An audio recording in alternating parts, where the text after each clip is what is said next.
Bring it in like your we know. fucking Elphaba, all right? Fine. That's a reference you know. Thank you, Kate. Welcome to Culture Craft. You're listening to the podcast where we talk about creators throughout history, the culture that created them, and the culture that they helped to create. That was too much. See, that was too much. No, we're good. That was perfect. And we're in. We're in now. We're in now. So We're in that upsetting groove you. now. Ellie and Ian are fighting. We're Welcome to Culture Critters. Welcome to Culture Critters, where we talk about small. Explain why it's called Culture Critters again. I still don't. Because they're understand. tiny. It's a name that It's a name that Don't you dare. It's a name that Ellie and I love, Yeah. and Ian loves it even more. Oh my It's God. his And- favorite thing. It is his favorite thing, and it's just small little critters that run around and scurry in the The fact dark. that we have to do this each time Explain why Explain it's called why. Culture Critters. means Makes it's a it- bad title. No, it's not. I We're gonna am stop explaining it. We're just gonna call it Culture Okay. Critters All from right. now on. That I appreciate, and we should just do. It's Okay. Culture Critters. Welcome to Culture Critters. All right. It's the mini episode. It's the mini episode where once a month each of us tell a tiny little story that doesn't really fit anything else. Yeah. It's not long enough to be a whole episode. Yep. But we still want to talk about it We because still wanna talk about it. we're weird. And Yeah. these are things that just float around in our heads. And Dave's going first. What you got for I'm us? going first. Do we want to do any sort of Okay. like, how was your week thing going on? Oh, yeah. No, No. All right. Guess Yeah. what happened with us this week. moving and murder, and it's fine. Yeah. So, I do want to start off on a little bit of a soapbox. Oh, okay. Oh, already. I'm not sure. Yeah, no, this is so the existence of fighter jets Mm. is a condemnation on humanity. Okay. They represent a fundamental flaw within us. I accept it. Yes. And they're like a demonstration of how we can take all of our knowledge and expertise and creativity and bend it towards our own destruction. Yeah. It is a bad thing. They suck, and they are just awful. They're also very fucking They're cool. so They're cool. so They're so cool, fucking cool. They're the coolest Especially the ones things. that look like falcons. They're so Yeah, cool. they're the coolest things that we do. Yeah. Okay. Mhm. So, okay, glad we're all in agreement on this. Absolutely. I was Absolutely. expecting some pushback. No. Glad we didn't. No, they rule. Neither on neither side. Yeah. You're right about both points. Absolutely. So, what happens when somebody has a cooler fighter jet than you? You build a new one. See, that's a problem that the United States hasn't had in decades. Yeah, we're all up in that. But back in the 1950s, it was a major concern. Okay. And that was because of this. Mm. This is the MiG-15. It was first introduced in 1949, built by the Soviet Union. Okay. It's one of the first proper sloped-winged jet fighters. Okay. And at the time, it seemingly outclassed every U.S. and UN jet in all of the important ways, or at least that's what was widely believed. So this thing could accelerate faster. It had a better dive, like it could dive faster. It could operate at a higher altitude and perform better at a higher altitude. Mm. It also had a big-ass machine gun, Mm. and it can looked see it. weird. It does look weird. And these are all things that you want in a good fighter jet. It looks like a dune worm. It It does. does. I It- was it- wondering it why it looks just has a like- hole in the front. It looks like the front end of it got just cut off. So in a dogfight, it was believed that these things would absolutely just ravage U.S. planes. Yeah. And this wasn't a problem at first because there was no place they were fighting. Yeah. Except, Wait, what was the 50s, he said. 50s? Yeah, we're not fighting each other. yeah, we're not fighting each other, except Korea, but not. in Korea. Right.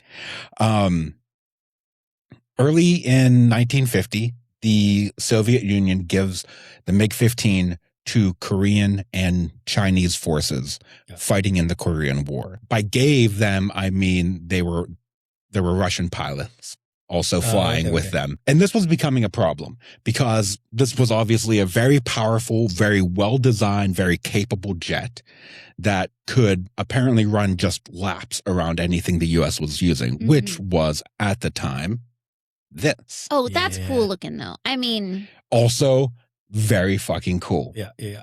This is the F-86 Sabre. Am I Very cool. out of line to ask what is I don't see what the difference is between the two, obviously. Like, I don't see an obvious difference. Well, that's because you are a communist. Found out. No. This is how it Tell comes out. MacArthur. Yeah. Okay. Well, Does there it say are. Jolly Roger on it? It does. That's awesome. Yeah, no, it's cool. And if there's one thing, like the U.S. is really good at naming planes. Yeah. Like the Sabre is a cool name. Yeah. Like going back earlier with like Hellcats, Yeah, Hellcats. Mustangs. Mhm. Yeah.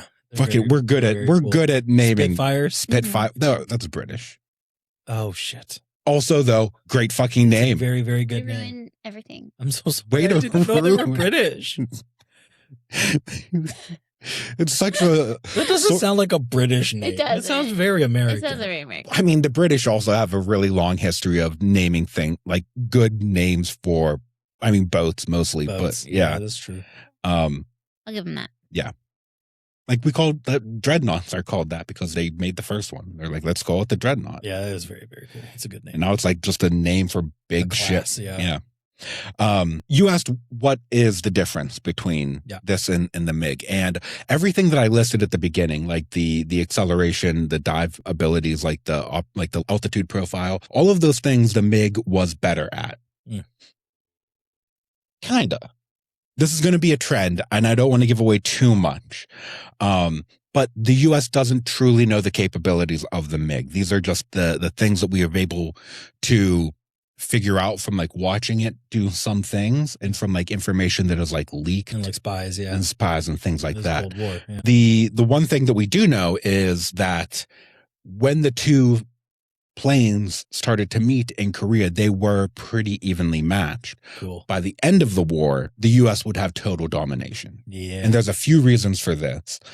Because God loves us. Because God loves America. Because capitalists, yeah. Because God loves capitalists. So as we'll prove out in the future, though, the Soviets will make a habit of exaggerating the capabilities of their jet, going so far as to just kind of make things up. And then this will in turn cause the United States government to panic. Yeah. And in a desperate bid to not fall behind, they will then go ahead and design a jet that is so radically advanced that it just basically creates a new generation of fighter So craft. that really backfires on them. It This really doesn't happens work out. at least twice. Yeah. Okay. But that's all in the future. Yeah. Right now, we're still in Korea. It's like how Sun Tzu tells you to light 400 campfires at night so that people think your army's really big. Except in this case, they went and got another army. Yeah. You're like, oh. We don't hold Yeah, on to exactly. So it is now, it's 1950, 51. The U.S. is very worried about what the MiG-15 can do, and they can't and it's hard for them to get a true analysis of this thing and a true understanding of it just from like reports from like dogfights or just like scraps of information they might get from spies. So how do you get your hands on a communist jet fighter when you're at war with them? You bribe a Korean man, probably named No, That's don't dangerous do it. territory. Don't do it. Bob, to the Americans who are talking to them because they're not going to try and pronounce the name. You know? So Bob, Yeah. and you say, hey, listen, the Russians can't tell the difference between you and your northern compatriots. We don't know the difference either. We're just here.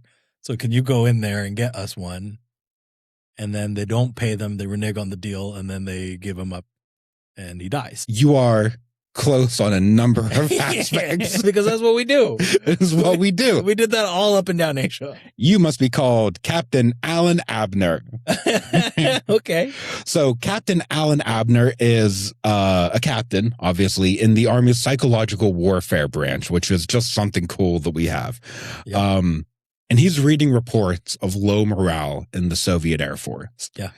And he's thinking that this is a very big opportunity. And he suggests offering $100,000 in 1950 money, which would be $1.2 million today, to any pilot who defects with a MiG-15.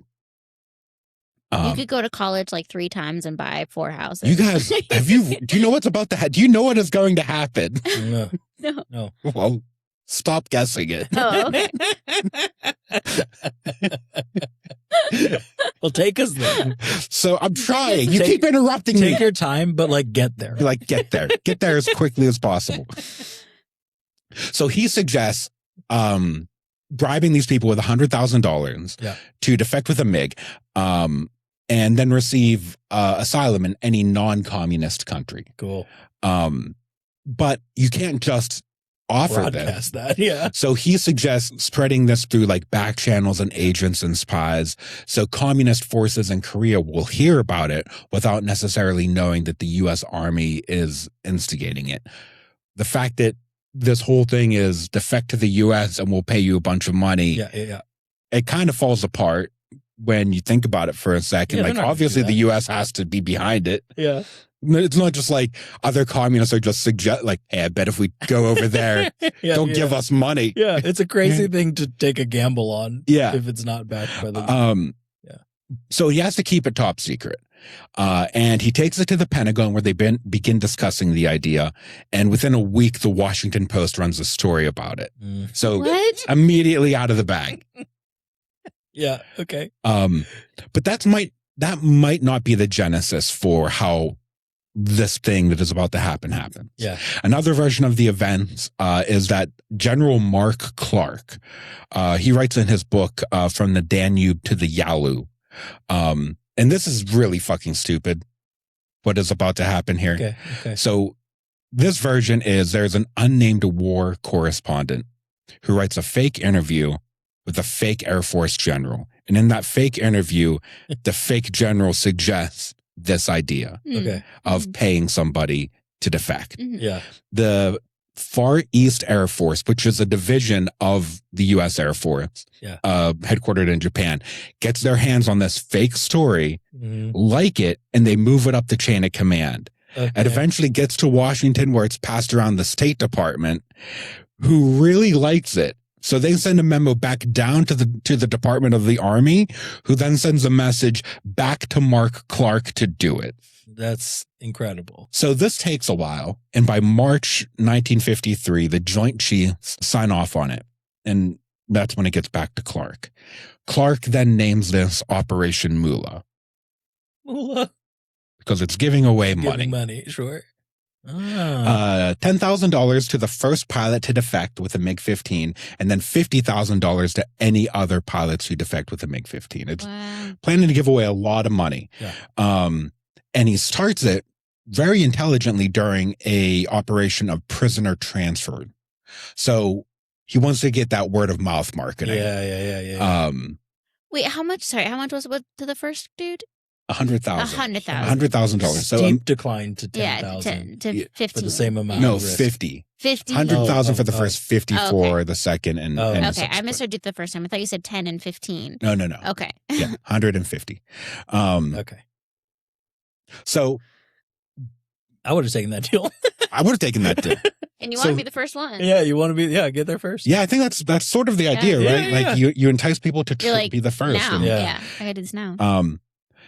So Operation Moolah gets in effect. They initially try to pass it through the word of mouth of prisoners being transferred. And then Clark also sends out broadcasts in Mandarin, Cantonese, and Russian. All of them saying the same thing. Basically, you're not appreciated by the communist leadership. Come over to us. We will give you money, and we will give you an education, a place to live, and you will remain completely anonymous if you choose. They also start dropping leaflets, which you see here. Yeah. Over one night, in just one night, the U.S. is going to drop over 1 million leaflets. Wow. Onto all the different known bases where MiGs are positioned. And then the results of this are immediate. All MiGs get grounded. Yeah, that makes sense. That makes a lot of sense. Now, this might be partially because of weather, but just in general, over the next few months and weeks, the number of MiGs in the sky decreases drastically. Yeah. Also, good to know if the sub objective is just to get them out of the air, job well done. Yeah. They keep dropping hundreds of thousands of these over April and May. And like the initial shock, as that kind of wears off, MiGs start appearing again. But another big and like interesting development in this, when they reappear, they do so without the livery of the Soviet Union. So before, when these things were flying, even though they were operated supposedly by Chinese and Korean, they're obviously Soviet planes, but they still had like the Soviet Red Star. Yeah. Now, when they're back up in the sky, they have the markings of either North Korea or China. And this was probably because Russians were worried that if somebody does defect, the propaganda value of seeing a Russian, like a Soviet Union plane with its like big red star would make Stalin very unhappy. Yeah, that makes sense. But that isn't a concern because Stalin also dies. Oh, good. And this causes all of the Russian planes to get grounded again and all the Russian pilots to get grounded, partially because they don't know what's happened. Like there is so much confusion after his death that it's just like, we can't have anybody anywhere doing anything. Is it maybe because he forced the entire leadership to stay drunk for days upon days upon days at a time? It might be. It might be so because that they couldn't backstab him. It might be because he was an absolute sociopath and a fucking idiot at the same time, which was a really bad combination for your leader. A country too, yeah. He was really good at murder, and that's about it. So now that the Soviet pilots, who were pretty good at operating this plane, are out of the sky, in the 3 months following like the start of Operation Moolah, 155 MiG-15s are shot down. Only 3 Sabres are shot down in that same time period. So it's a complete twist and complete air domination for the Allies in this, or I guess like the UN forces. Yeah. It's also, that's it for the Korean War, kind of. Because on July 27th, 1953, they signed the armistice that effectively ends the Korean War for now. Yeah. Part 1. It's still in effect, but it's... We ain't got time. Yeah. So... And now are we the ones who should explain that? No. So in like the 3 months where Operation Moolah was effective, or was in effect, not a single plane defected. Nobody paid out. That's incredible. It did a pretty good job of maybe keeping some MiGs out of the fight. But it didn't really achieve its primary goal, which was getting their hands on a MiG-15. Interesting. But it also kind of taught them they didn't really need to do that. Yeah, not really. Then in September, No Kim Sok lands his MiG-15 at Kimpo Air Force Base in South Korea. Hell yeah. He never heard of Operation Moolah. He just wanted out. He just wanted out. That's awesome. That's what a day for him. What a day. And you're not going to believe this part. They didn't pay him. We did. Oh, wow. We actually gave him the money. That rules. Good job. The CIA, the Army gave him the money. The CIA tried to talk him out of it. Yeah, certainly. And basically was like, you know what's better than 100,000? You know what's better than $1 million? An education at a college of your choice in America. Oh my God! Wow. He took the money. Yeah. Good job, buddy. Man, I was. Good job. You were so close. I was. You were. Yeah. Why? Why did we? I guess that. So when No lands, nobody expects it. When he lands at the Air Force Base, he lands the wrong way, almost hits a Sabre. There's actually, that's him. Oh, what a cutie! What a cutie! Yeah, that's No Kim Sok. I think I'm saying that correctly. Sure. I hope so. I'm not gonna know. And he's the first pilot to defect from North Korea with his MiG-15. Wow. That is a really cool photo because that is a MiG and a Sabre on the same runway, Cool. having very narrowly avoided a collision. This is like 10 minutes after he defects. Yeah. No points out of because nobody knows he's coming. Nobody knows he's coming. Lands. Yeah. He just kind of shows up and lands, and it kind of causes a panic, but then they realize pretty quickly what has happened. Yeah. No points out a few issues. And that's the first, when the United States dropped 1 million leaflets over the Korean peninsula, they missed all of the bases that actually had MiG pilots on them. That's funny. Well, they weren't going to know. Oh, that's very funny. Yeah, they didn't really know. I guess. That's funny. He also pointed out that no North Korean pilot or Chinese pilot or probably even Russian pilot would actually believe this was going to be true, like Yeah. that they would follow through. And then finally, he pointed out that no North Korean pilot understood the value of $100,000, Yeah. which is a lot of money then and still a lot of money now. Yeah. I would defect to another country for $100,000. But he was North Korean. Honestly, I think a lot of Americans would right now. Yeah. So he talks about the MiG when he lands. He gets interviewed by tons of different agencies and departments, all trying to figure out exactly what this machine is capable of, what he wants to do, all sorts of things. He also sort of reveals that after Operation Moolah started, there was a lot of concern at like the top of the command chain, and like his immediate commander was away for a week in discussions about who was loyal in his squad and who wasn't. And apparently he defended no pretty strongly. Oh, wow. Whoops. Wow. Whoopsie Yeah. daisy. Yeah. So there were some people who were executed following his defection, sadly. F. But Oh no. as for the MiG, which was what this whole operation was about, after it landed here, it was very quickly disassembled and shipped back to first Tokyo and then back to the United States, reassembled, studied, and put through hours and hours of testing. Chuck Yeager, who is hopefully a pretty righteous dude. I like Chuck Yeager, but I don't know I don't know enough about him. He better be. I mean, His name is Chuck Yeager. yeah, he's a pilot. He set a bunch of records for going real fast in planes and on land, and Oh my God. just obviously being a real badass. Yeah. That's I incredible. think he was in space at one point. Chuck Yeager. You gotta remember him talk about him sometime. I Yeah. can't remember. He might have been in space. He might have just been cool. Very cool. But cool name. I think a cool dude. He was also a man though, like in Yeah. the 50s. So Let's give him the benefit of the doubt. I want to give him the benefit of the doubt. Sure. So after the MiG was, studied, testing revealed that it could climb higher and operate at a higher altitude, or climb faster and operate at a higher altitude, but it was incredibly dangerous to do so. It became very unstable and very hard to fly, and it was prone to, at high speeds, just kind of lose control and start to spin. Yeah. It also had an emergency fuel system, which had a flaw in it, which, if engaged improperly, would just cause the plane to explode. Oh my Blow God. up. Yeah.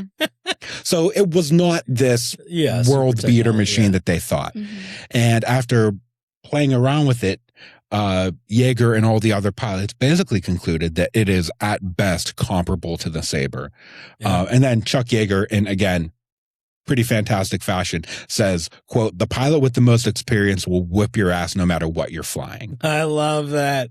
What And a G. that's why by the end of the Korean War, 155 MiGs were shot down Yeah. to only 3 Sabres, because They were the better. U.S. and the UN just came up with better tactics and Yeah. better procedures and better training. I have and to they just imagine a had lot better of that pilots. is also like communication channels and operations being planned on one side with good coordination, on the other side as Stalin is dead. Yeah. And there's nothing but chaos from up Yeah. high.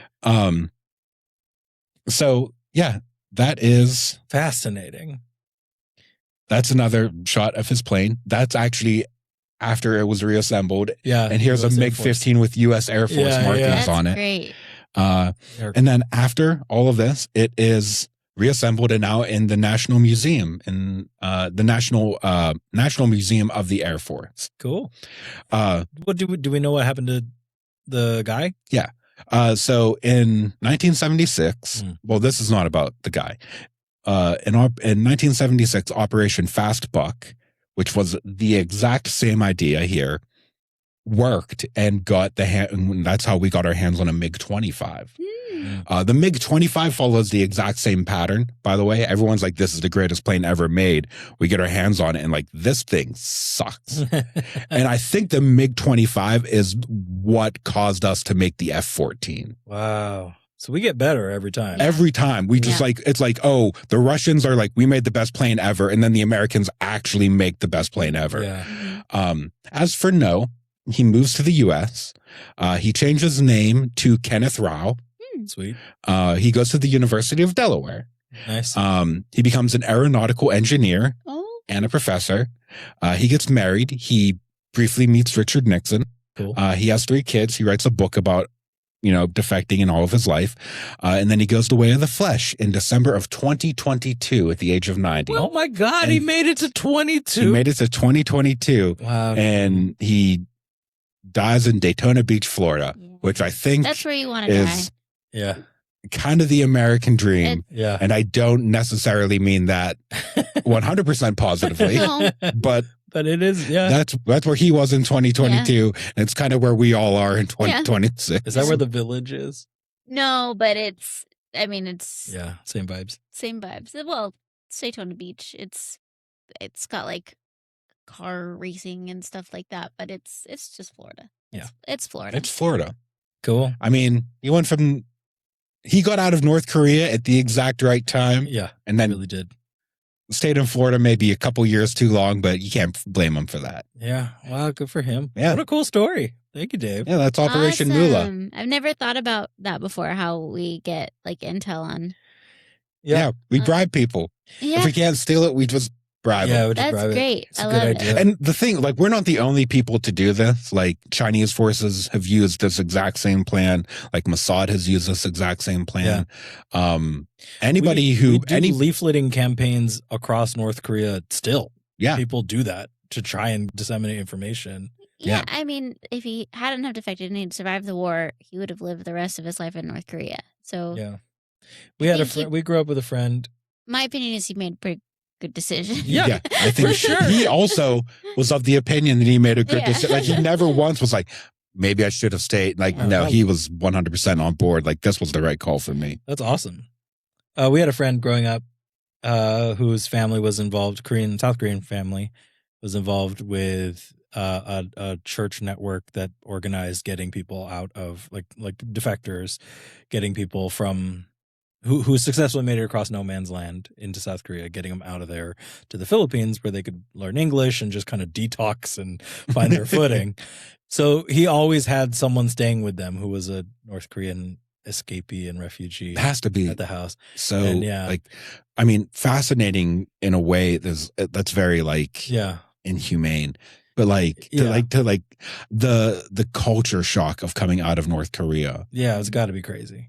It has to be, Especially into Seoul. Yeah. Like one of them. because Seoul's crazy. like 20 miles from the DMZ. Yeah, it's not Like far. it's real close.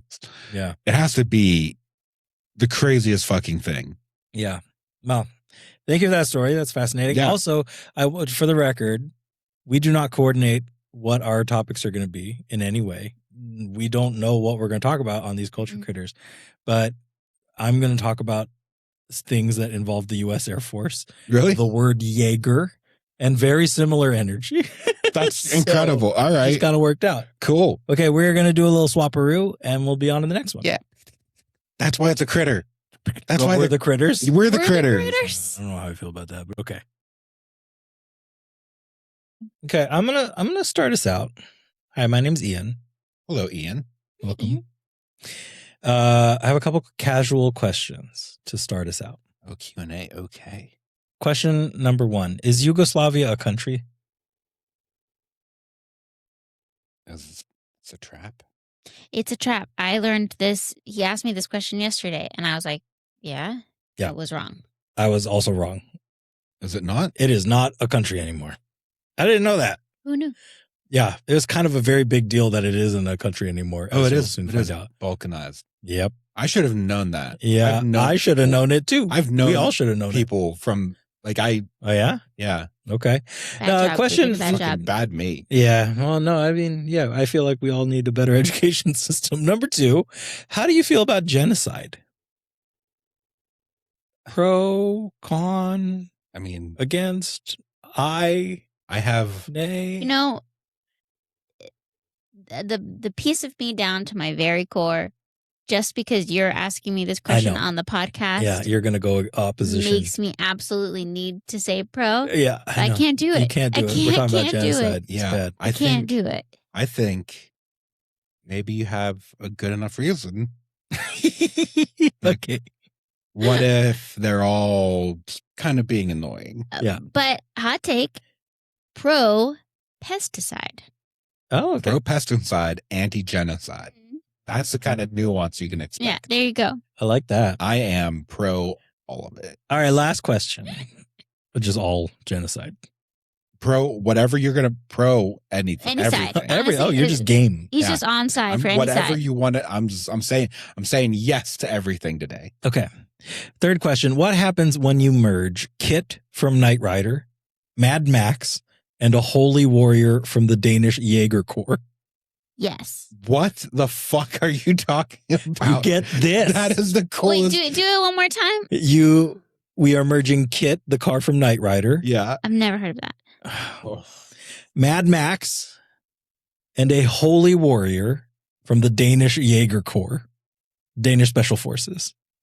And you get a car? You get this car That's not just a car. and also this What? same Whoa. car That thing is in front of a tank this time. incredible. And then also this same car covered in matte black paint.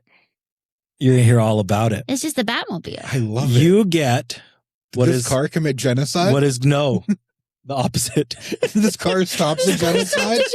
Genocide. This car put a very small Band-Aid on genocide. That's A very better than small, most but yeah, cars. better than most Okay. cars. Don't look up Pontiac. Yeah, okay. So, this is a very cool thing, and it's a very fun, cool story, in my opinion. This is called the Ghost Camaro. That's fucking cool. Yeah. All right. And its name, it was driven and owned by a man whose nickname is God's Rambo. All right. What are any of us doing? Oh. So before we get to all the good stuff, we do have to kind of talk about all that genociding. So I'm going to set the scene with a couple casual paragraphs of horrors beyond imagination, and then we'll get to the fun stuff. Okay. All right. So just bear with All me. right. Should we try to hop in? Maybe just hold Make hands. light of it a little You bit. should really set No, this to music. I think we It just would make get through easier it. to go down. Yeah, this is I think we get through it and then get power to through the the fun stuff. genocide. All right. So I am going to attempt to distill what was an immeasurably complex political, socioeconomic, and socioethnographic melting pot, which bubbled over for a decade and resulted in Europe's only officially classified genocide since World War II, which is the collapse of Yugoslavia. Yugoslavia was formed after World War I. And its dissolution in the 1990s, early 1990s, marked one of the most dramatic and violent fallings apart of any European states.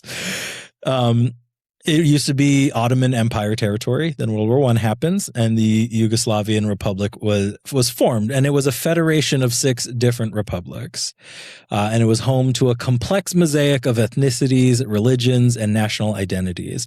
And as the Cold War ended, rising nationalist sentiments, economic turmoil, and weakening central authority. Central authority, fueled secessionist movements. Slovenia and Croatia declare independence and split off in 1991, sparking armed conflicts and a chain reaction that leads to the unraveling of the federation at large.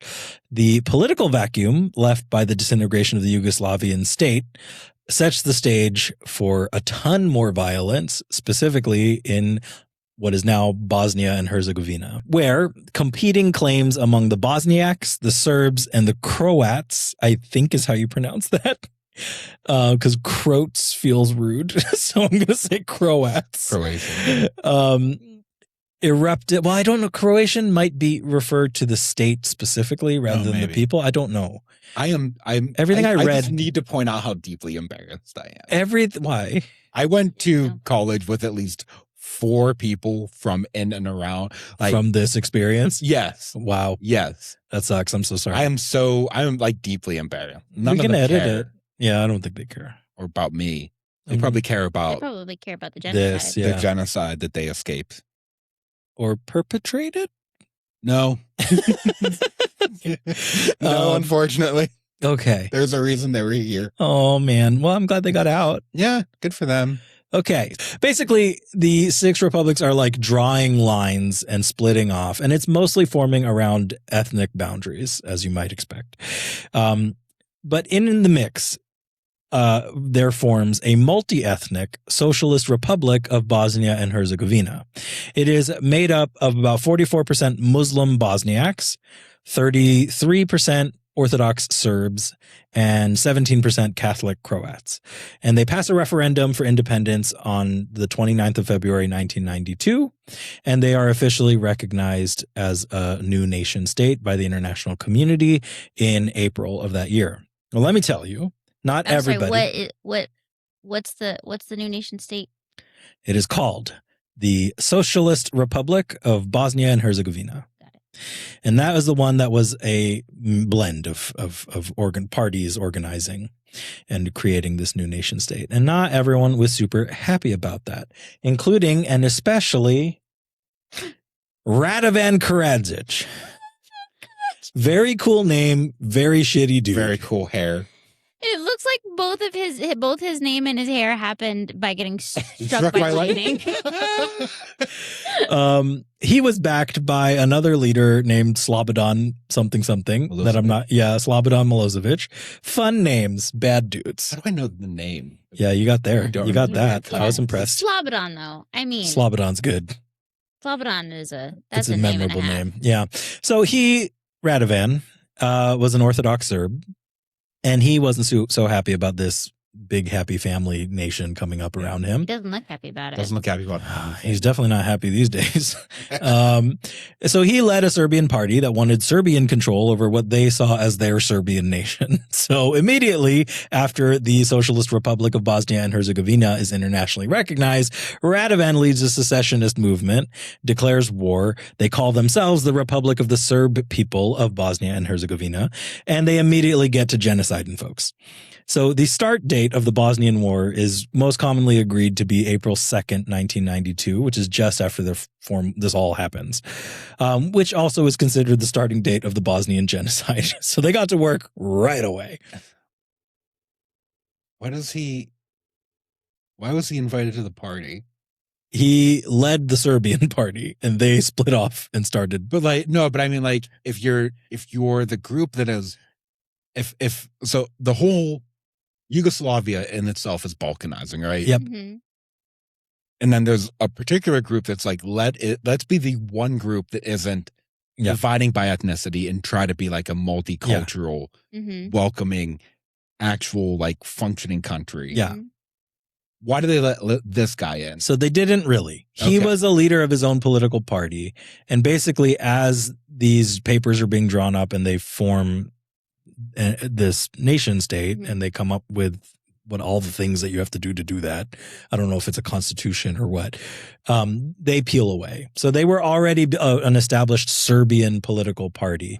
So there's this big discussion and a cooperative effort to create this new nation of Bosnia and Herzegovina. And he's like, we're going to create our own, but with blackjack and hookers. And they start murdering people. But how do they have the power to be murdering people like that? That's a good question. So what is left of the once federal army and state of Yugoslavia? They're still a fledgling. They're not happy to dissolve. People are branching off off of them. So there is a little bit of structure left, and there is a military who is predominantly led by other Serbians. So he doesn't necessarily have a majority in terms of population, but in terms of access to weaponry and supply lines, he has the advantage, and they move very fast.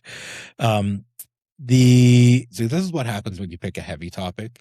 Yeah, you have to ask. We ask questions instead of making fart jokes. No, that's good though. People need to learn about this because I didn't know anything about it. Not that I know more than most people, but I don't know that we talk about this really. And we're going to get to the fun stuff. So there's dessert at the end of this. So they take over 70% of the country's territory in a campaign characterized mostly by the ethnic cleansing of Bosnian Croats and Bosniaks. The Croats and the Bosniaks, though initially allies because they're being hunted, they don't necessarily get along either. So partway into the Bosnian War, we get the Croat-Bosniak War, which is a separate and concurrent war happening within the already horrible Bosnian War. And the Serbs, meanwhile, are just dead set on fully eliminating everyone who isn't Serbian. It's really, really, really bad. It's kind of the worst it can get, barring like nuclear level threats, right? there's a lot of darkness that we're just going to gloss over for the sake of this Culture Critters tidbit. And it was the most bad for just regular people, as you might imagine. Supply lines in and out of the country are destroyed or occupied immediately. Food quickly becomes scarce and was snatched up mostly by the different armed forces and bandits and militias that start to take form. Roving police groups that start to take action. Always good. Some like in defense of civilians, some very much not. And the citizens are left almost entirely on their own to defend themselves against some horrible war crimes. The world is watching when all this is happening, and the UN and other international humanitarian organizations are trying desperately to get aid to these people, but they encounter immense obstacles right away, delivering the aid to civilians in the conflict zones. There's constant shelling aimed at the civilians. There's no strategic like military bases. They're just blowing up Sarajevo and targeting fruit stands and stuff. It's really awful. There's shifting front lines. The territory is always changing. There's blockades everywhere. And convoys are often targeted as like cash grabs for people because everyone's fighting over very limited resources. So even if you get past the bureaucratic political tape and put a convoy together and you drive it in, it's more likely to just get robbed and your aid workers are going to get murdered. Mm-hmm. So it was very bad. People were trying for a long time and giving up. In short, it was a bad situation. They couldn't get in. They were too slow. They were too easy to see coming, and they were too profitable to steal. Enter God's Rambo and his ghost Camaro. Yeah. It's good. It's fantastic. I think. All right. This dude is named Helge Meyer. He was a member of the Danish Special Forces, also known as the Jaeger Corps, which is the single coolest thing in the world. Yep. Good name. Good people. Yeah. He trained with the U.S. Green Berets and served in Operation Desert Storm in Kuwait in 1991. He looks so tired in He that looks picture. so unbothered by like he's just so he probably killed 6 people like 2 minutes before this picture. Yeah. was taken. Well, actually, Oh no. he didn't kill anyone. Oh. I think he has. He has a pretty stellar military career, and he served in active combat. He was famous for taking soldiers. Either he would just do this on his own and soldiers would join him, doing what he called psychological walks, which was to walk 100 kilometers in a straight line through the desert by himself with half a bottle of water, just to see if he could do it. And when people would pass out along the way, he would write a little note about how much of a pussy they were and tell them to do better. And he would just keep going. And this started like it was just a thing he was doing because he likes to push himself, I guess. And people started doing these walks with him, and it became this like weird, unofficial like training program. He's a weird guy. He's a very intense guy. Yeah. Psychological walks. Yeah. And he, at this point in 1992, had just finished serving. I don't know if he had retired or if he just was done his tour, and was living in northern Germany. And he really hated what he saw happening. He felt very powerless to help these people. And he was a father of 2 and really wanted, his heart was breaking for these kids because you would see pictures and it was bad. And he felt a very strong spiritual conviction that he, being born with the biggest set of balls in human history, had to do something about it. Mm-hmm. Specifically, he wanted to run one-man supply deliveries in and out of the region by himself. So he first tries getting sponsorship from multiple international agencies, including the UN, and nobody wanted to divert energy and resources to back a crazy person. So he kind of couldn't get anyone's attention. Did he not take this? Feels like a CIA would back this in a minute. Yeah. This is just crazy. He's in Germany. Yeah. Well, you're right. But it's not the CIA, but it is Americans who make this happen. Okay. So he's living in North Germany at the time. He's serving as a security chief at a newspaper, which happened to be about 6 kilometers from the Rhine-Main airfield in Frankfurt, which is an American air base, which gives Meyer access to Americans who famously are kind of crazy. So he works. Yeah, he works fundamentally broken deep inside. Yeah, but this is my favorite kind of American crazy. No, it leads to some crazy results. Yeah. So he works through a German intermediary and makes a deal with an American soldier who was stationed there. And the story goes, the soldier just so happened to have a 1979 F-body Chevrolet Camaro. Meyer sees this and asks to buy it. That's all the soldier think is happening, is this German dude who he knows is a cool soldier guy wants his car, sells the car. He drives off the property. He turns around, drives back on the property with the Camaro and says, "Hey, do you mind helping me transform this into a war machine?" He tells him what he has in mind, and the U.S. Air Force soldiers take to it with gusto, as you might imagine. Now, I'm not a car guy, let alone a muscle car guy, but there's a few things worth noting about the 79 Camaro. It was the best sold, kind of most classic look of that era of muscle car, and it was their best year. They sold 282,571 units. The reason that matters for this story is it meant that there was going to be no shortage of parts available if something goes wrong, like, say, you drive over a field of landmines. The steel structure underpinning this era of Camaro was also significant because it has this unibody structure with this front subframe, and they use 16 gauge body panels, which is significantly thicker and heavier than later models in common cars today, meaning it was durable enough to withstand modifications, being bolted and welded onto it. And boy, howdy, did they bolt stuff. They started making some pretty sweet modifications. I'm going to take you through some pictures and we'll talk about it. Oh, okay. I got too ahead of myself, but this is a good picture to leave up. So the first thing they do is they figure he's got to move fast. All right. He's not going to be able to bring in a convoy's worth of supplies. So the point here is to get him as fast as humanly possible to deliver a car full so he can get back and do it again. So they look at the engine, which it came with a 5.7 liter LM1 V8 engine, traditionally capable of 155 to 175 horsepower. They immediately soup that up to where it is. Get more power in there. Yeah. It's achieving 228 horsepower on its own. And then they juice the whole thing with nitros. They hook it up with nitro. I love it. This allowed the engine to hit 440 horsepower on it's incredible. They then swapped the tires out for these foam-filled run flat tires so that they wouldn't get punctured when shot. They steel plate the whole body. They take all the panels out. They put Kevlar door inserts into the doors. They cover the belly in steel plating. They swap the rear windshield with a steel armor plate. They install an iron cow catcher on the front of it, which can come on and off to clear landmines and blast through obstacles. And then the coolest part is they put in infrared headlights and equip him with a thermal imaging system and night vision goggles so that at night he doesn't have to use headlights. He can blast thermal or infrared and then see it on his goggles and navigate that way. What? So freaking cool. I was going to say, because they painted it that matte black, I was like, oh, he's going to just be invisible in the night. I was like, except that he has to have headlights. No, he doesn't. No. They also hook him up with the most advanced GPS technology available. It's 1992, and he has a GPS in this car. What? This is incredible. Yeah. And he's paying for this out of pocket, and the soldiers are requisitioning this stuff, and just like, there's no sanctioned work And here. just like building it. They're just like, hey, in a shop. we or have like this crazy man who wants to do some good. What can we do? Yeah. And so This is the highest and best use for any Camaro. Yeah. It's great.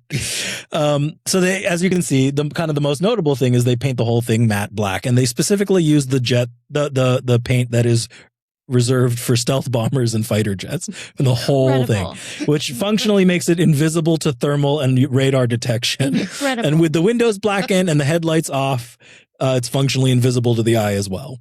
I love that the Air Force stole.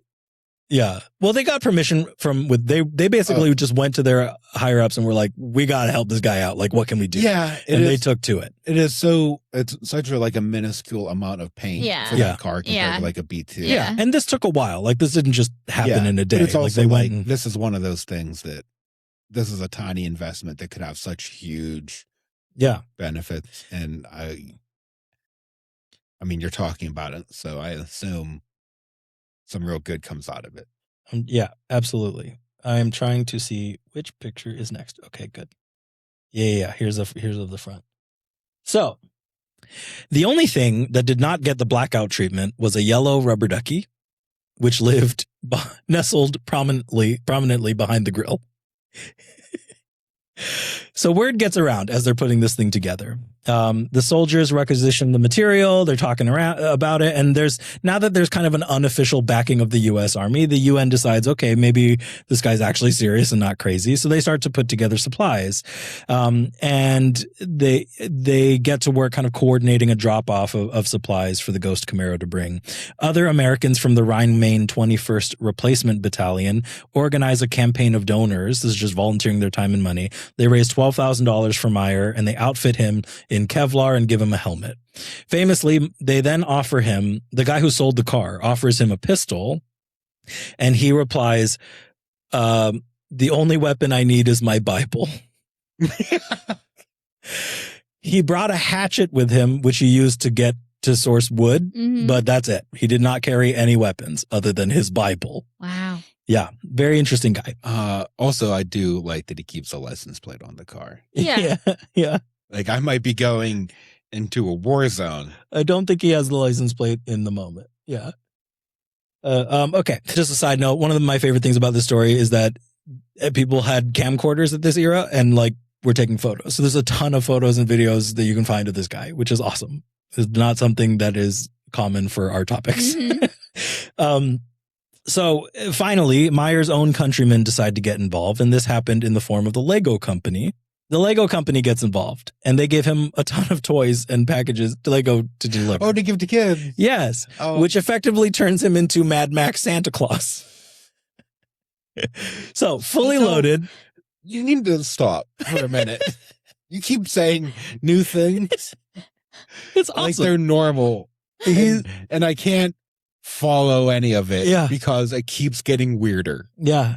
I'm still not over the fact that the only weapon he needs is his Bible. Yeah. Well, we'll talk about that again in a moment. I'm still processing that. And now you're telling me that Lego's just like, totally just from your window. Yeah. Just rules. So he gets to work. He plots out his routes on maps using invisible ink only visible under black light. And he just goes on his own. And over the next 3 years, Meyer and his Ghost Camaro would make, it's hard to estimate because by the very nature of this, none of it is documented, but at least dozens, maybe well over 100 trips in and out of war-torn Bosnia. They stripped the car down to its bare necessities and could pack it full of between 400 and 800 pounds of supplies at a time, which for a Camaro is bananas to be tooling around the mountains of Bosnia and like dirt roads and torn up roads the whole way. He prioritized canned food and water, first aid equipment, diapers, and other kind of like just hygiene products, and whenever possible, toys. His primary goal was to reach these kids.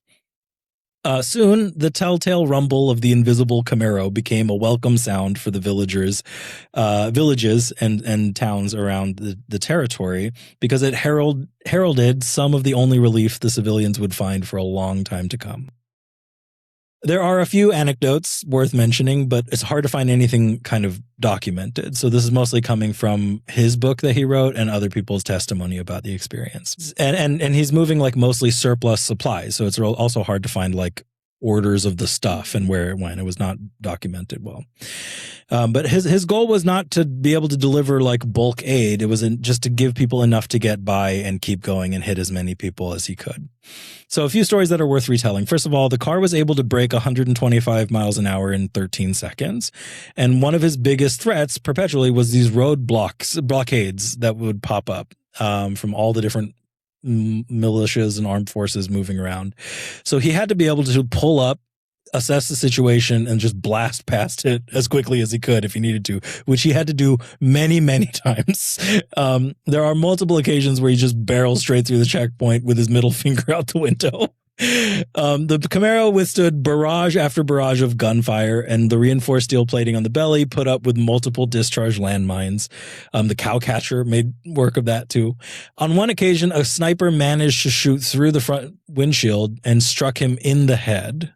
But he happened to be wearing that Kevlar helmet that the soldier gave him, and it saved him incredibly. He got shot in the head by a sniper rifle, but he survived.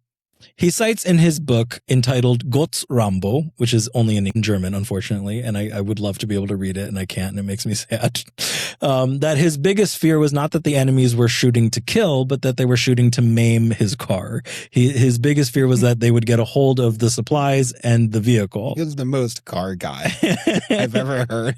I don't care if I die, but if you hurt my Camaro. Yeah.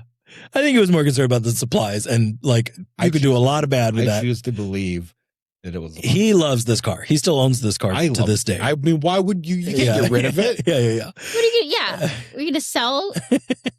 So at one point, Camaro? There's a good story about he had finished a drop off and was on his way back, and he had a passenger with him riding in the front seat. They come on a police blockade. This seems to be being run by Bosniak police. As he pulls closer, he notices that all of the officers are wearing the wrong kinds of boots. So he immediately becomes suspicious that this isn't a real police. This is not a real thing that happens. So he does like this situation. I'm in my souped up Camaro. Yeah. I'm a fucking warrior. Look at my giant ass fucking Bible. That's great. Yeah. Let me talk about that real quick because I got the pictures out of order. Sorry. Nothing I say matters as much as that. He decides early on that for each successful run he completes, he's going to paint the board. He's going to border his Bible in gold. So he does this with it every time.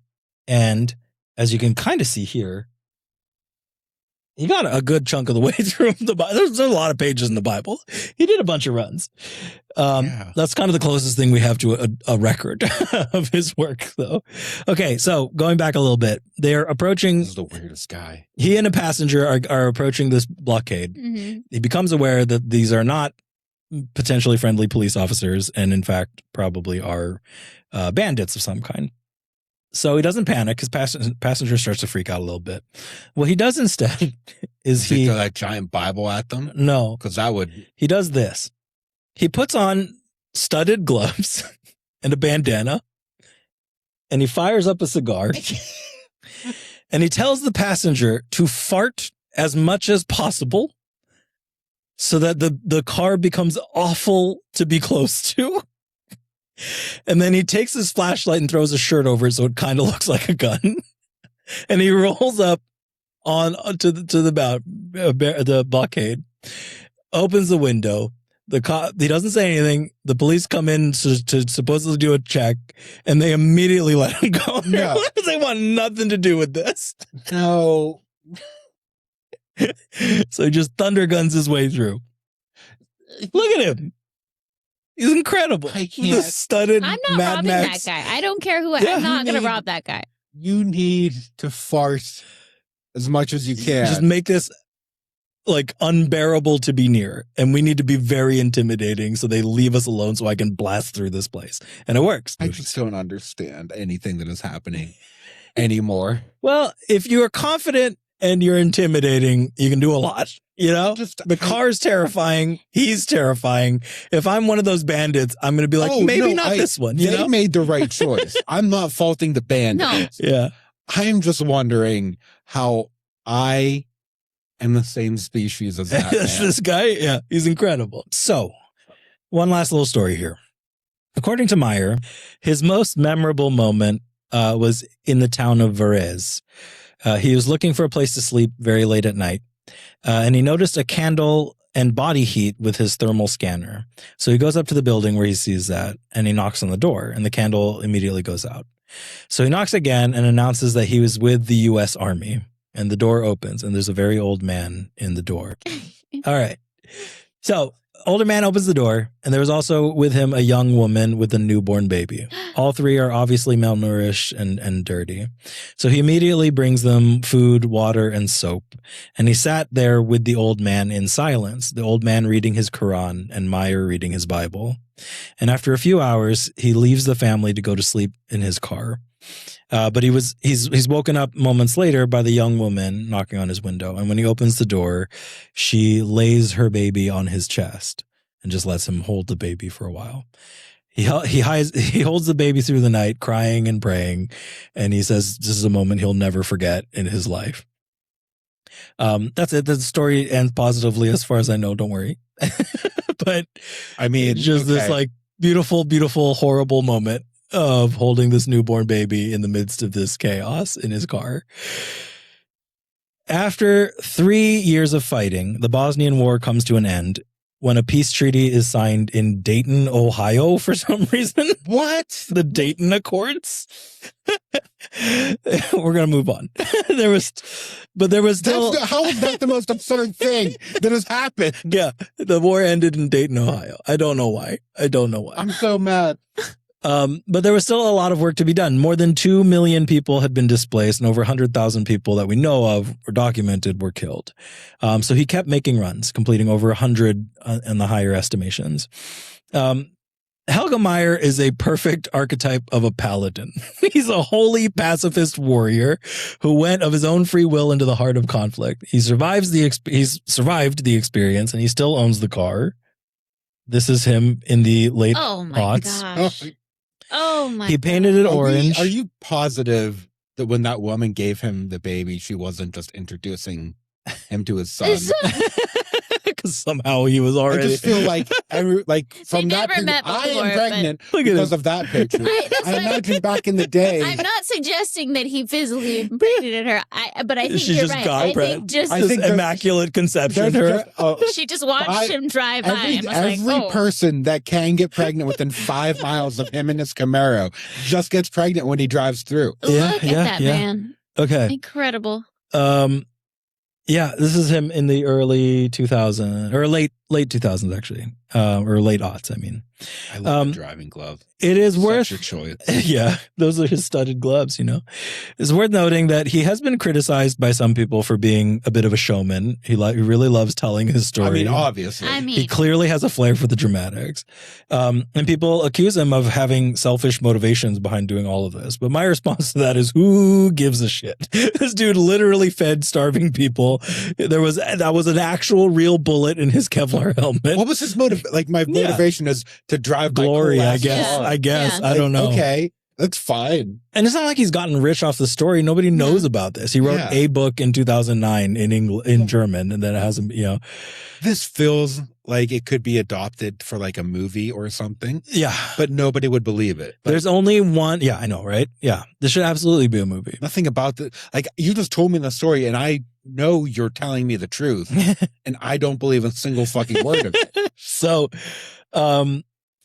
yeah. There's only one thing in his story that I have trouble like cheering him on for, which is that his wife and children back home did not know he was doing this for almost the entire time he was doing What did this. they- yeah. Because, and this was his rationale, he couldn't focus on staying alive and doing what he needed to do if he knew that his wife and kids were worried about him every time. And they would have just been worried about. He wasn't going to not do it. He wasn't going to not do it. So they would have just been worried. I almost He like spared agree with him them. about it. Yeah, he was very much feeling like, I'm going to spare my wife and kids the fear, and I'm going to do this. And he would work as like overnight all the time. He was like a security consultant. He would go on jobs, I guess.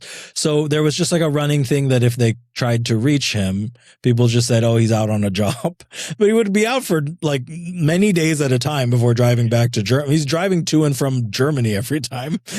But does his wife ever be like, "Honey, can we go to the store? Can you please take out the Legos and all these supplies and the 3 tons I don't think he's steel driving from the your Camaro home. I think he's driving it everywhere. No, I think while he's there, I think he's parking at the airbase and driving home. I choose to believe that he's taking it out. I don't know for sure, It's but full blacked out armor covered He gets Camaro. home and he's driving a Prius. so obviously he's still very proud of the car. His only comment about it was that his wife does not like it. So what was with the duck? He just wanted to bring a little bit of joy. Like the rest is all tactical and smart. I mean, he can move silently. Speed and stealth are his only defense here. That duck had gotten him killed. And he also like it's one of the things I kept reading and hearing about was that like he's not from that area, but he spent so long like learning and talking to the locals and learning these local or like trails and off the beaten path routes. So repeatedly he would be chased by army trucks and stuff, and he would just take them on routes that they couldn't handle and just outpace them in his muscle car. And he didn't kill anybody. He didn't fight back. He just moved faster and smarter. Why are you like? This is one man with one car full of supplies. Yeah. Like, why are you chasing him? Yeah. Like, what? I mean, they're genociding people. They're just bloodthirsty mobs, at that point. Yeah, for years of just it's like. not so much how effective he is, right? It's that he's doing anything. That's like an insult or a threat. Yeah. Sort And they're trying to stamp out the hope. Or- They're trying to terrorize the populace. Also, Yeah.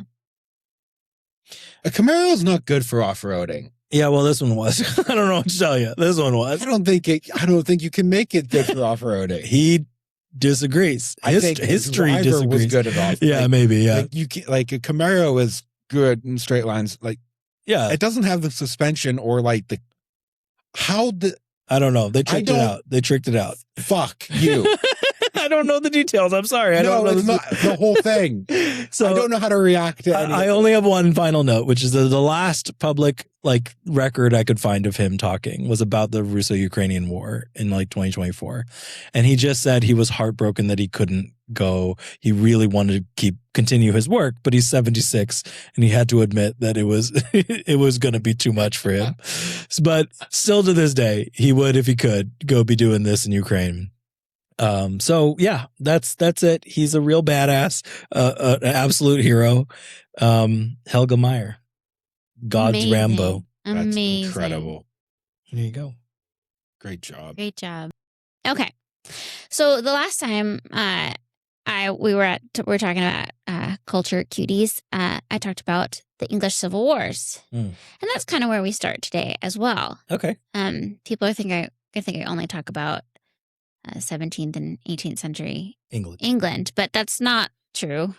I will talk about other things, but we are talking about the 16, 17, and 1800s in England again today. Hooray! Yeah, I'm excited. So, how familiar are either of you with Highwaymen?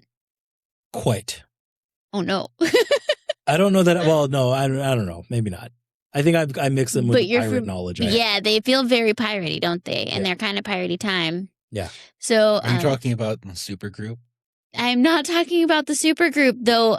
I did not know about the supergroup until I was trying to do research on Highwaymen, and the first thing that now comes up whenever anyone types in Highwaymen to Google is the supergroup, who are old now. Yeah. Yeah, that makes sense. Mm-hmm. Take us there. Most of them are dead. I don't know. I think. I don't know about that. I don't know either. I didn't do any research on the supergroup, the Highwaymen. Johnny Cash's Highwayman in Space in that song, and I think we all just take a moment to appreciate that. Oh, okay, yeah. Thank you, Johnny. How would you define a highwayman? You who are so wise in the ways of science. A bandit that robs travelers. Yeah, that's pretty good. Do you have any? Do you have any guesses? I mean, I know that they took on a role in fiction and earned a reputation as dashing and they did dangerous. And... What makes them specifically a highwayman is that they rob travelers who are traveling on the roads, on the highways, right? And they highway rob people. Yeah. And that they are on horseback. If they're not on horseback, they would be a footpad. A footpad. What a downgrade. Oh, man. What a downgrade. Mm-hmm. They really, and culturally a downgrade There's too. no supergroup that call themselves the footpad. There's no, and nobody They're came. not getting a class in Darkest Dungeon. Yeah. Nobody came to fangirl out at the hangings of footpads. It didn't happen. That was a Darkest Dungeon reference. Joke. 5 people are going to be excited about that. Yeah. I don't know what. Yeah, it's okay. We move It's on. fine. Don't worry about it. Just power through. So if you've ever heard stand and deliver, that's what they used to say when they would come in, or they would say your money or your life. I mean, sure. pretty basic You'd stuff. be a good highwayman. I hope so. I would hope so. So who did they rob? You'd be a great con artist. Yeah. If I Like wasn't if I wasn't raised to love Jesus, I would probably be a con artist. You'd be so good at it. People Should we start conning naturally want to help me. It's I a think natural thing that I they think want. we'd be really good confidence. I think men we and women. probably would. Okay. Confidence. We'll talk about that. Well, if the later. podcast doesn't work out, Yeah. I also don't trust a word that Ellie says. Because you know her. Because you know me well. Yeah. She lies all the time. Who did Highwaymen rob? They robbed stagecoaches. Mm. They robbed post boys. They robbed the prime minister. The prime minister? They did. Yeah. Yeah. They robbed Horace Walpole. Do you remember when I was talking about Capability Brown? Horace Walpole was a big fanboy. Yeah. They robbed Horace Walpole, and he's quoted as saying, "One is forced to travel even at noon as if one is going to battle." Even at noon. Mhm. Battle. Mhm. That's funny. William III had the road between St. James's Palace and Kensington Palace lit at night because he was so afraid of highwaymen who were roaming through Highland Park, and that was the first artificially lit road in England. Oh, wow. Oh, Because of- incredible. Because of highwaymen. Everything we have It's today. also, it because throws of me these off guys. that they're called highwaymen Yeah. Mhm. and they're robbing like Stagecoaches on dirt roads. on dirt roads, but like within this, like through a park, like not on a highway. There are no highways. Yeah, there's no highways. Yeah. That's what's really making it weird for me. It's okay. I mean, You'll they get do there. have highways, I guess, because they have the word highway. Yeah, and they robbed people all over the place, but they all over the country, but they were really big and Yeah. yeah. So in that park. So we know what a highwayman is. We know who a highwayman is. Why is a highwayman?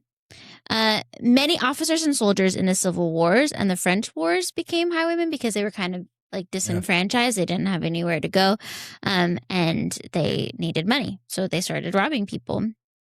That's what you do. Also, there was no police force at the time, so they were like local constables who were in charge of like capturing these people, but they just didn't. They could it was hard to do.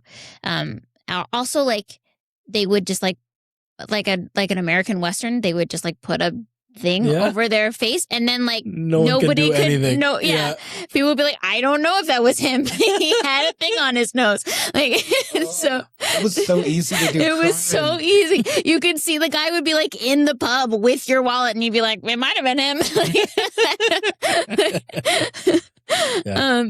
So there were no soldiers. It was hard to detect and arrest them. Also, the flintlock pistol was new at this time and replaced the matchlock pistol, which the matchlock pistol, do either of you have knowledge on this that you'd like to share? Tell me about it. So just different firing mechanisms, matchlock being a lot slower Mhm. and harder to reload, and they also were heavier. Mhm. There are other specifics about how the But- chamber and barrel work, but I don't know enough. That's to really speak it, though. I heard the matchlock described as fire by appointment. So it's just like you light like a fuse and you just like wait for it. But with the flintlock, you could just cock it and put it in your jacket, and then it's ready to like basically quick draw when you need it, which was a big improvement. Matchlocks. The early matchlocks used wicks, actual like Yeah. Yeah. So that was a big improvement for them. They could like ride and have a gun ready to like aim, so they could take some hold someone up. Essentially, you couldn't like hold someone up with them because the little wick is going. Yeah. They would carry the wick separately. Yeah. Tap it. Yeah. Yeah. It's hard to coordinate when you've got somebody and you're like, all right, don't move. I got. Also not very intimidating. It's not No, very it's really intimidating. not. Yeah. So flintlock pistol had a big part to That's play. interesting. I hadn't considered Mhm. that. That makes a lot of sense. They hid in places where the carriages had to slow down, and then they would ambush them. And they would work in groups usually. What else? I guess crossbows. You can have that effect. Like Yeah. it's hard to hold someone at arrow point. And like take their money, be like, You're not gonna just put it in my gonna pocket. Stay Just like this. I mean, you do have a pretty like good reason to give that person your money. Yeah, you Like, sure like, do. you're like, Yeah. for a second, you're like, oh God, no, that is all right here. I'm going to put it in your mouth. But, I guess crossbows. You Yeah. could rob someone with a crossbow. Yeah. Okay. Sorry. No. This is what this discussion is about. So they were romanticized, even at the time, to a certain degree. They were romanticized as heroes, like you were saying. They were seen as like daring, polite to the ladies. Sometimes they were classified as like Robin Hood characters, but they were definitely seen as like a cut above the footpaths. They were adventurers as much as they were, murderers and thieves. They were often called gentlemen of the road.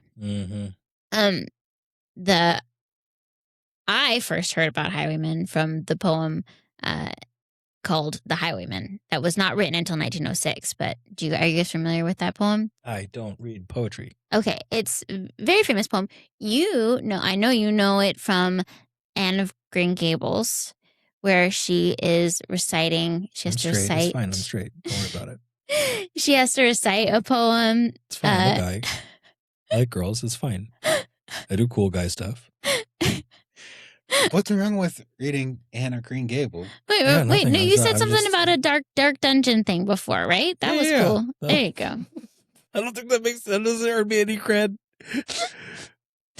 Anne of Green Gables. Yeah, she recites the poem in the movie, but it's the one. The highwayman came riding. The highwayman came riding up to the olden door, and it's very dramatic. There's the landlord's daughter, lets her hair out the window, and he kisses it, and he goes out to rob someone, and then he's chased back, and he's murdered in front of her, and then Bess dies, and lots of people die, but it's very dramatic and very adventurous. Cool. And that's they were romanticized in that way. Yeah. Okay, so we're gonna talk about some famous highwaymen. Yeah. Oh, okay. With the caveat that most or all of this could be made up. Yeah, sure. Who knows?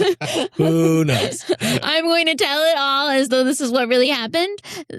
Some of it comes from accounts at the time, but the accounts at the time were being made up. Some of it that comes from penny dreadfuls that were written later. Some of it comes from what the highwaymen said that they did themselves, but who knows if that's true. So they could all be a lie. Really quick, that reminds me, one of my favorite books is called Republic of Pirates. Mm-hmm. Pirates. And the author notes that like most of what we know about pirates came from the trials of men who knew they were about to die and could say whatever because they were not getting out of the news. Yeah. So who knows? Like there's just no way they could have said whatever they wanted. Mm-hmm. So the first one I have is Captain James Hind. He was a royalist and then like disenfranchised. He was not a nobleman, but he lived pretty comfortably, born into comfort, but then the wars and everything, he didn't have enough money. So he kind of set the tone for highwaymen to be known as like gentleman robbers. He was one of the first highwaymen to become famous and was known to be very gentlemanly. For instance, he stopped a nobleman, he robbed him of 10 pounds, but then out of his little purse, he took 20 shillings and gave it to him for his travel expenses. He's like, here, you can have 20 shillings back so you can get where you need to go. And that was like, everyone was like, the women were like, oh. So it says a lot about noblemen. That that's all you have to do to impress noble women. Exactly. Yeah. But he became like a celebrity criminal, and his exploits were printed in papers and things like that. One of the stories was that he stopped a farmer on the way to town, and the farmer was like, "Please don't rob me. I've been saving up for 2 years to buy this cow for my family." But Hind was desperate, so he robbed the farmer. But then, like 2 weeks later, he paid the farmer back in full plus some, so the farmer could get his cow. It's things like that made him known as like a gentleman thief, right? But so he did this for years, and then he was hung. Okay. I'm gonna guess that's how a lot of these stories that's gonna be the end of it. That's gonna be the end of all of them. Hanged. He was hanged. Yeah. He was hanged. He might have been hung. He might have been hung. He might have been hung. But he definitely was But he hanged. was definitely hanged. Yeah. The second one I want to talk about is Claude Duval. He was a Frenchman, but he lived in England because he started out as a footman to an exiled footpad. Not a footpath. Oh, pad, footman. a footman, which is like different. I want to talk about it a little bit. Servant. Okay. He was a footman to an exiled English aristocrat. So an English aristocrat went over to France, and they would pick footmen to be kind of like personal bodyguards. So they were selected specifically because they were tall, they were strapping, they were meant to be handsome. They were like a little adornment, and they were armed. They had to be good shots, fast runners. So they're hot. And they are perfect. It's like a little training ground to become a highwayman. Yeah. So, but they're learning about exactly high society. Exactly. So they're learning about high society. He's very dashing. Claude Duval was known as a very fancy dresser, but he couldn't support this lifestyle. So back in England, he decides, or when he gets to England, he decides he's going to become a highwayman, and and so he starts robbing noblemen, but he became known as kind of the like heartthrob highwayman. So he robbed the poor and the rich, but when he would come to a stagecoach, he just wanted money. He would come to a stagecoach that had women in it. One of the famous stories is that everybody is being held up by all of his compatriots, right? But there was this lovely lady in it who had a flute, and he asked her to play the flute. She played lovely, and so he was like, will you dance with me? So everybody's being robbed. This woman is probably terrified, but she's dancing with him. He was known for returning trinkets to ladies. Like, he would steal, but then he would like give them their trinket back. So he was very much the heartthrob of the highwaymen.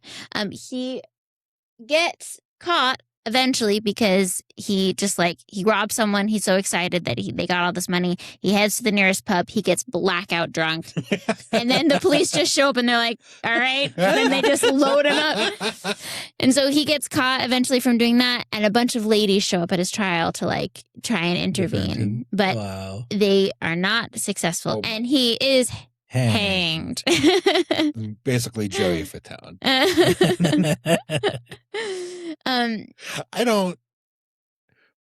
don't understand why you would show up though. Yeah, at the trial. At the trial. Yeah, they became like celebrities. They became. Why do any girls are like, bad boys? Like there is a bit of like social clout amongst high society to be like, I'm showing up at his trial because I was like actually one of his victims. He returned, he returned this trinket to me that I loved. Yeah, this locket. Another highwayman was named John Rann, but he was known by his nickname, which was 16-string Jack.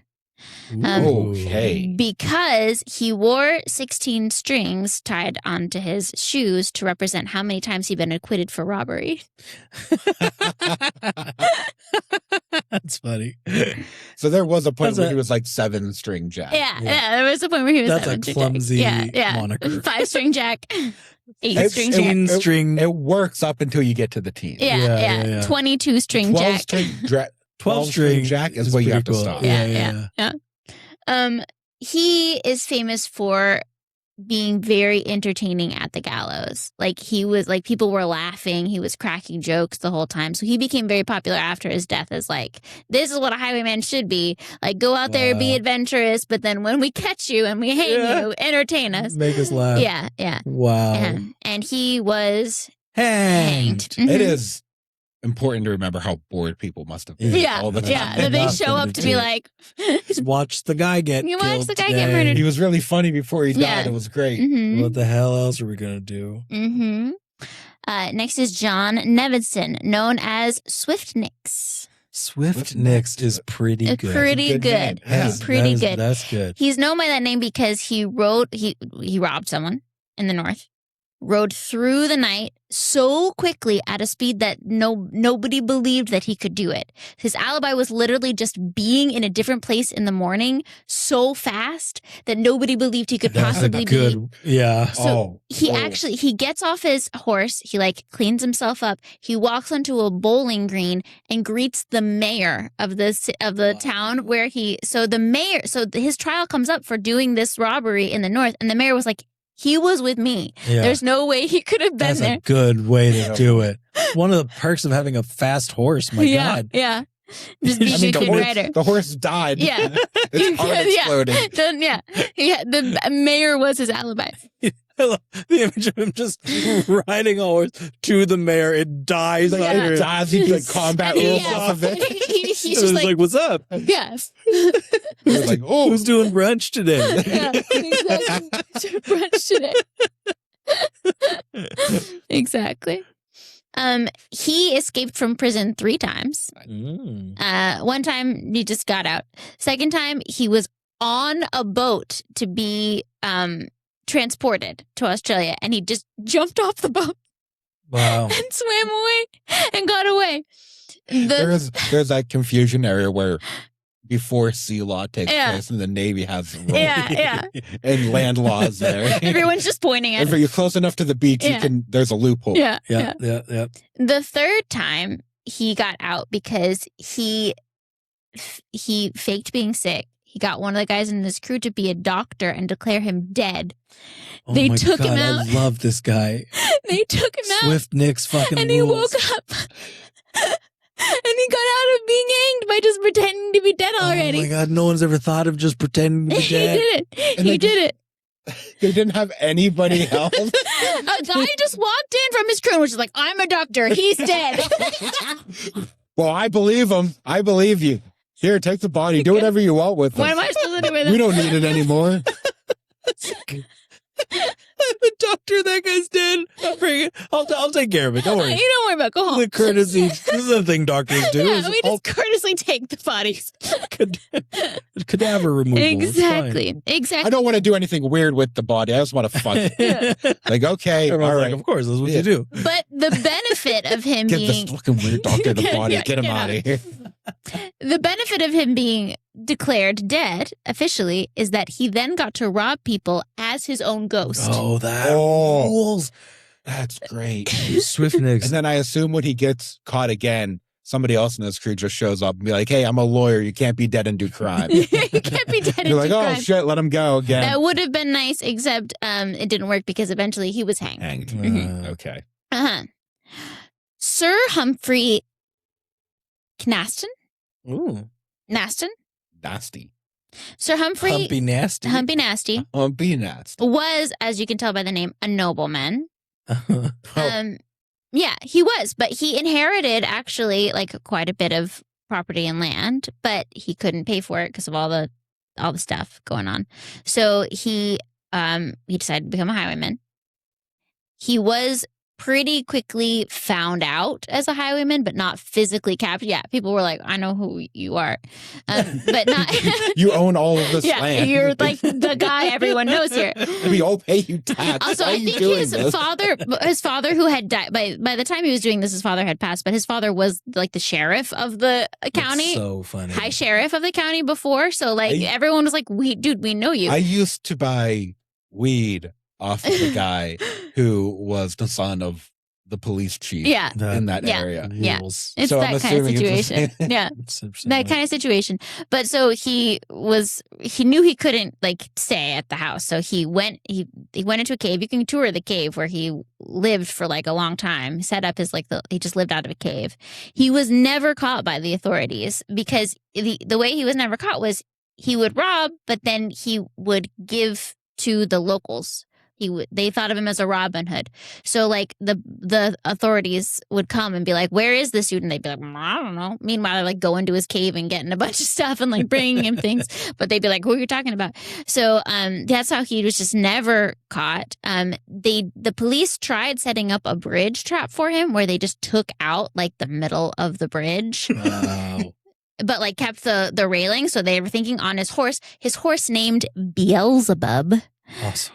They thought that on his horse he would just be riding like in the night and like not see, but he spotted it in time, not soon enough to stop, but soon enough to get his horse to go faster to jump over the river. That's okay.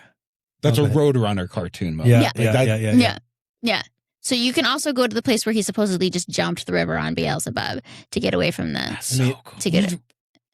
This guy didn't get hanged, did he? I appreciate the sentence that you just said. Mm-hmm. Where he jumped over the river on Beelzebub. Without context. Coolest thing ever. Coolest thing ever. This guy did not get hanged. Yeah. Because he died in his cave after he got really sick. Oh. Yeah. Shame. I'm like cave fever. Shame. Yeah, cave fever, I guess. I think you just got sick sometimes back then and then died. Oh, yeah. I think especially if you were I think like being outside in the cold was like, I think if you're like wet. If you're wet in a cave, you're going to die. Yeah, this is 1600s? 1600s. Yeah. If you're in the 17th century, you're wet and you're cold, and you're like, well, now I'm just going to be in a cave. You're like, I'm just dead Yeah. now. Yeah. I'm wet and I'm cold in a 1600s. cave. 1600s England and modern day America have the same healthcare system. Yes, that's true. Yay for us. My next dude is not a dude. It is Catherine Ferrers, who was Equality. was a gentlewoman and an heiress. Her grandfather was a great favorite of the crown, and when she was like 6 years old, she inherited all of his stuff because like a bunch of people died. Her father was dead, all her brothers and stuff were dead, but her mother was still alive and remarried. But she becomes she's a woman, but she's declared by the crown as the sole heiress to all her grandfather's Oh, what a stuff. tragedy has to happen Yeah. for a woman to inherit. Yeah. It was like special dispensation. 1640 is when she inherits. 1642 is when the Civil War starts. So yeah, so she's 8 years old. She loses her stepfather and her mother, becomes an orphan. Also, she's a royalist, so the Parliament takes all of her land, everything that she inherited is like, actually, this is ours now. But what they did would they would hire commissioners, so they couldn't just like take. They wouldn't just like take the stuff. They'd be like, okay, there's a parliamentary commissioner who's going to be in charge of how you spend the stuff. Well, in charge of her stuff was the Fanshawe family. At 14 years old, she is married to Thomas Fanshawe. Oof. And then he owns all of her stuff. Ugh. And he just spends it. He just does whatever he wants with it. Yeah. And so we discovered that the most prudent financial investment you can make is us. yeah, exactly. We've decided that the best thing to do with your money is give it to me. Idiot son. Yeah.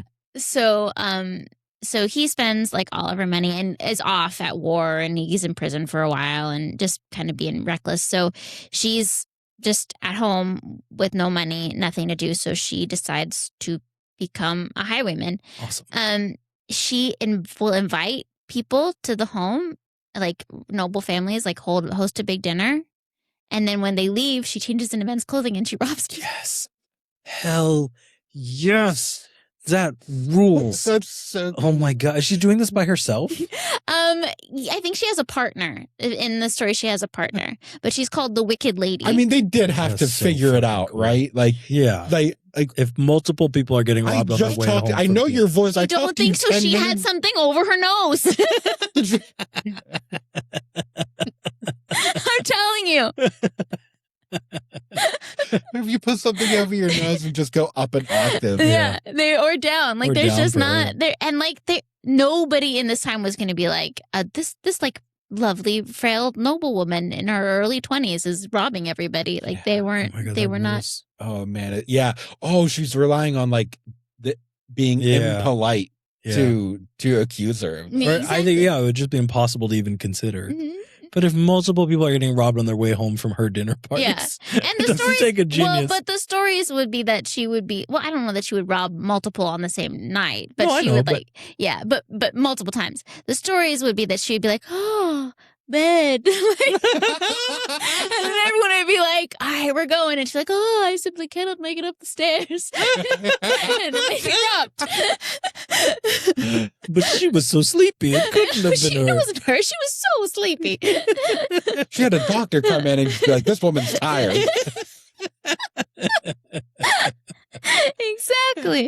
Exactly. That's She does not get hanged, but she dies of a gunshot wound at age 26 Oh, Ugh. from one of her robberies. Again, none of that might be true.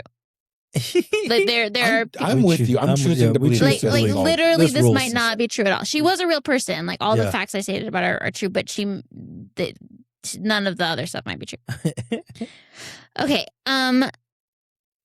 The most famous name in Highwaymen is Dick Turpin. Yeah, that's the only one I've known so far. Yeah. He was not a nobleman. He was apprenticed to a butcher until he was caught stealing cows. Whoa, Yeah. that's ambitious. Yeah. I don't know how God damn. I'm gonna cut my boss out of this. yeah. It seems like Where's he putting them? Yeah. Where is he putting them? Why? What is he planning on doing? I don't know. But he I got a cow guy. Yeah. I got a cow guy. Yeah. He seems to have just been like a pretty genuinely rotten person, but he becomes a highwayman, and he is the most romanticized in the Penny Dreadfuls. He kind of becomes Dick Turpin is the name that a lot of the like highwayman legend is put onto. Yeah. They gave him a horse. Black Bess is like his famous Penny Dreadful horse. Like a lot of stuff is written about him. Not probably any of the stuff that's attributed to him is actually him. He was actually a pretty horrible man, like reviled and feared in his time. He was charged with murder and rape, and the only mourners at his funeral were people that he had paid 10 shillings to be there. Wow, what a sad man. Yeah, but after his death, people picked, because he was very famous during his time, but he was infamous. After his death, because he was such a famous name, people would put stories onto him and created this whole craft. So a lot of the stories we read about other people were written as Dick Turpin stories. Yeah. Mm-hmm. He just became the archetype. He just kind of became the archetype. Mm-hmm.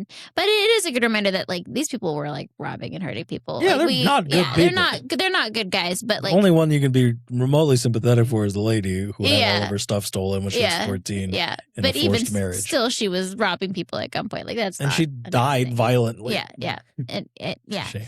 And Dick Turpin was hanged. So nice. Yes. Mm-hmm. So that's kind of, as you'll notice, all of these people ended in like a violent, horrible death. None of them grew to be old. Yeah, none of them were terribly successful in the long term, but they really made like a name for themselves in the time. They really shaped like the way you traveled in the country, the way you did anything in the country of England at the time. And it lasted all of the 18th century, really fell into decline in 1805 when there was instilled a mounted police force. And that pretty well put a stop to it. Yeah. So that kind of loose banditry only works if there are literally no police. Yeah. If the nation state cannot defend itself in its own turf, you can run amok. But the moment any organized outfit comes in. Yeah.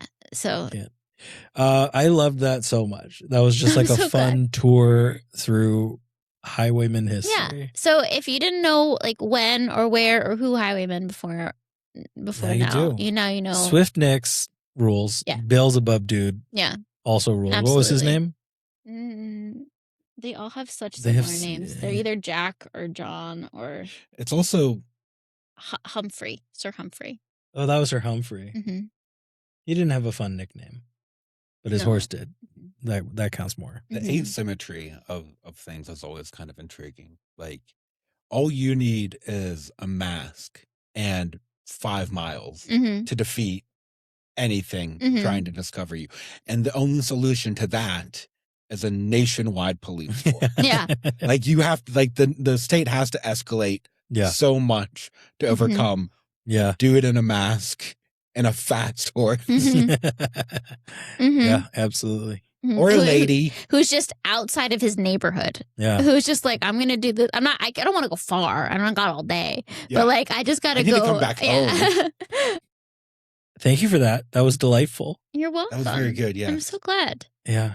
I would love to get my hands on like, if there are any original print Penny Dreadfuls, it would be so cool to find. Oh, that would be cool. You can see pictures of like the covers and stuff online. I just don't know. They probably sell for a huge amount if they're available. There are a lot of drawings of like Dick Turpin, and like they're just ink drawings of like with the bandana. Just a horse that looks vaguely like a horse that just has little toothpick legs that are just fully out for the time. Yeah.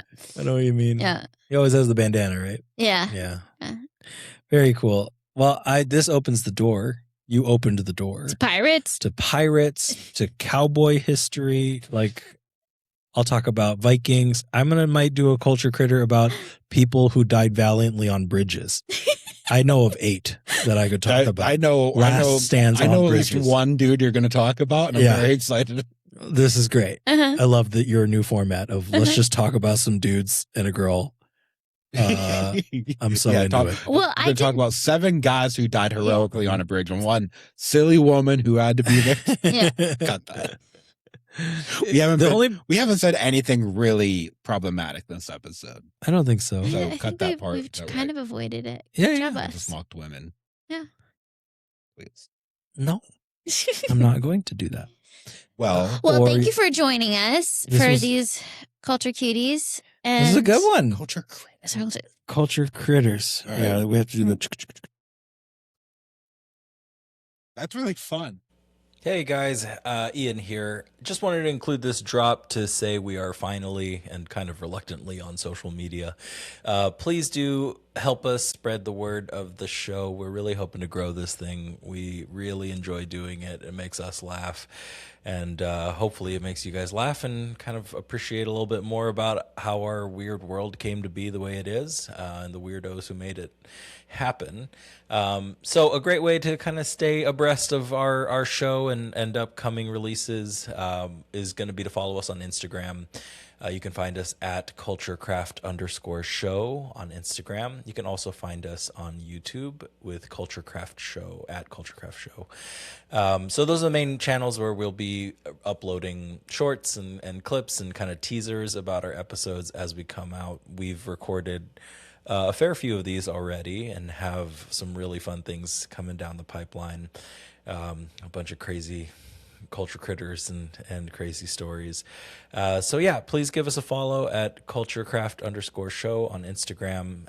Our link tree is in there as well if you want to find any of the other posts that we might put out there. But thank you so much for listening. Thank you so much for commenting on our Spotify. That really helps with engagement as well. I hate to be one of these people calling for call outs, but that stuff really actually does matter. So if you don't mind giving us a share, telling your friends, and giving us a follow, it would be tremendously helpful and very much appreciated. Thanks.